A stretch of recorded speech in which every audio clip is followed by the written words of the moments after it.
Oh, you crazy pandemic. Just look at what you've interrupted. Businesses, of course. You've interrupted big plans such as vacations, weddings, religious events, trade shows, sports, live, anything. RV YouTubing has taken a hit. No more single female RV adventures. No more skinny 20-something couples pulling up in their hand-carved Himalayan walnut wood RVs and doing yoga overlooking the British Columbia Glacier Lake. And no more 70-somethings in their 45-foot RVs sucking back Folgers freeze-dried coffee, going over their monthly budgets while picnicking on the tarmac of a Cheesecake Factory parking lot.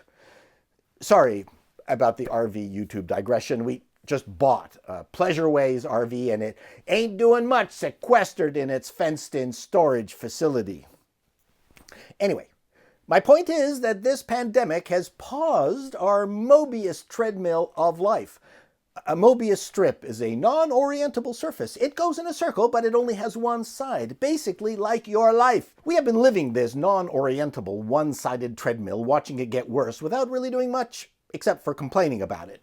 I've always said that human existence is worthless. We are dumber than deer because we actually choose this ridiculous lifestyle. Now, pretty much everything has stopped because of the coof, and what are we really missing? Anyone really missing that cruise when you're stuffed in with 6,000 of the people in the communicable disease Titanic fighting over crustless crudités? Are you enjoying watching your brand new Audi Q7 just appreciate in your driveway? You've had that fancy stove for 10 years and you've just now started reading the instructions on how to use it. And speaking of stoves, my God, you're actually cooking and eating at home and maybe talking with your family. What's up with that? Are you missing theme restaurants where the waiters come out dressed as lemurs and toucans? Real animals are actually wandering into our cities, looking around at the empty streets and going, what the farging? Now we know it costs to have a place to live, so you need this thing called a job to earn this thing called money to buy your abode or rent it. We need food. Okay, I get that. And maybe we need a way to get to that job. Then occasionally we need a break from that job. Two things that would provide some flexibility in your life would be financial literacy and knowing how to cook. Both things we know are in short supply, and neither are important enough to teach at school for some reason. But heaven help you if you mispronoun your teacher. If you have neither of those two simple capabilities, then your expenses will skyrocket, which will require you to travel farther to your job, adding expense and travel time, causing greater anxiety. Then, of course, there is self-control, of which you have none, buying stuff you don't need. My parents saved 3 years so they could buy a couch that would last 50 years and withstand a nuclear attack. Now, we want things immediately. We use money we don't have, and by the time we pay it off, we have to throw out the thing we bought because it's broken and unfixable. I had to drive to Toronto the other day during what we would normally call rush hour. It was a lovely, unfettered experience, except that it angered the gent in the car beside me because it made it more difficult for him to text while driving. I understand that this is the same in many metropolises all over the world. What if, as the quarantine is eased and we start returning to something resembling our normal lives, wouldn't it be nice if driving around could be congestion-free? I mean, it's something we have complained about for ages, and we've been asking for more public transit, but that seems to be bursting at the seams too. Seeing thousands of cars driving into the city with only one driver has always seemed perverse to me, but maybe we don't need more roads or public transit. We just need more people to work at a location away from the city. The coof has forced us to work from home, and I mean for real this time. Work from home has been tried many times over the years, and it's only been marginally successful because big corporations like to have their vassals contained in office towers because they didn't trust that they were actually working. On the employee side, there are people who just can't work from home. They have panic attacks not being able to line up for $3.50 Starbucks soy cappuccinos. Or maybe they are not organized or technologically comfortable or literate enough to use remote tools. But something has happened.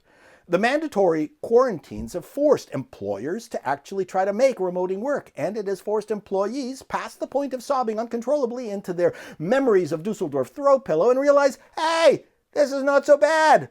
I'm actually more productive. I'm saving money not buying expensive lunches from the food court that taste like styrofoam takeout containers. And I like the family flexibility.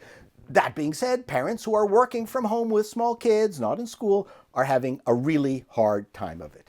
Your 5-year-old has been watching John Wick on Netflix and you don't care. But Who wants to return to driving in bumper-to-bumper traffic or squeezed crotch to ass in public transit? Yes, maybe the infrastructure we have is not just enough, it's plenty. Think of the increase in mental health. We've been spending more time with our spouses and kids, and it's been great. We have seen a reduction in pollution. Insurance companies are banking billions due to reduced accident claims. And yes, I know there are many businesses and people in dire straits who won't be so lucky. And it will certainly kill the prospect for office romances. But after my recent enjoyable drive into town, are we stupid enough to dive back into that insane daily soul-crushing experience? Maybe the remoting tools have hit their stride. Perhaps companies will see this as an opportunity to downsize their office or save money or renegotiate leases. Maybe employees will demand that they want a life. The tools are all there. My company has been working remotely for 10 years. For a time, we came in one day every 2 weeks to meet, but we haven't done that for the past 8 years. Everything is remote. Slack, Insightly, Google Docs, Evernote, FreshBooks, Zoom, and it's been great. Do we need boardrooms? Group meetings have suddenly become tolerable because of the power of the mute button. Yes, Karen, you're muted. I have saved about 3 hours of travel time, 5 days a week, 45 weeks a year for the past 10 years. I'm not anguishing over 10 lost years I will never get back because I took them. If in a year or two from now we have not taken advantage of this forced shift and the trains are just as full and the highways are just as congested, then we are out of our farging minds. Not long ago, my son came up to me and said he really enjoyed me being at home. He could see my work ethic. He heard me talk to employees and clients on the phone. He said he knew not to bother me when I was working, but he also knew that if he had something really important to say, that I would stop whatever I was doing and give him my complete attention.